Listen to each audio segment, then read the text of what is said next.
اللہ تبارک تعالیٰ اپنے عظیم کتاب قرآن مجید میں سورہ مریم کی آیت نمبر 54 میں ارشاد فرماتا ہے کہ وَاذْكُرْ فِي الْكِتَابِ اسماعیل،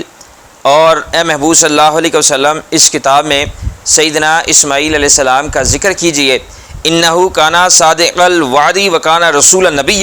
وہ سچے وعدے والے اور رسول نبی تھے۔ اس آیت مبارکہ کے آغاز میں اللہ تبارک تعالیٰ نے ارشاد فرمایا کہ اے غیب کی خبریں بتانے والے محبوب صلی اللہ علیہ وسلم اس کتاب میں سیدنا اسماعیل علیہ السلام کا ذکر پاک کیجئے۔ پتہ چلا کہ وصال شدہ لوگوں کا ذکر کرنا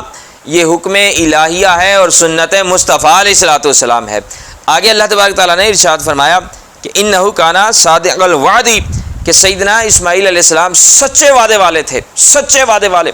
امام فخر الدین رازی رحمہ تفسیر کبیر جلد 7 صفحہ نمبر 549 میں فرماتے ہیں کہ سیدنا اسماعیل علیہ السلام لوگوں سے جس بات کا وعدہ کرتے تھے اس کو پورا کیا کرتے تھے۔ سیدنا عبداللہ بن عباس رضی اللہ تعالیٰ عنہما فرماتے ہیں کہ سیدنا اسماعیل علیہ السلام نے اپنے ایک ساتھی کے ساتھ ایک جگہ ملنے کا وعدہ کیا۔ جس جگہ ملنے کا وعدہ کیا وہ ساتھی وہاں پر نہیں آیا، لیکن سیدنا اسماعیل علیہ السلام اس کا وہاں پر 1 سال تک انتظار کرتے رہے۔ اور ابو داؤد حدیث نمبر 4996 میں آتا ہے کہ سیدنا عبداللہ بن ابی الحمصہ رضی اللہ عنہ فرماتے ہیں کہ میں نے رسول اللہ صلی اللہ علیہ وآلہ وسلم کو کوئی چیز فروخت کی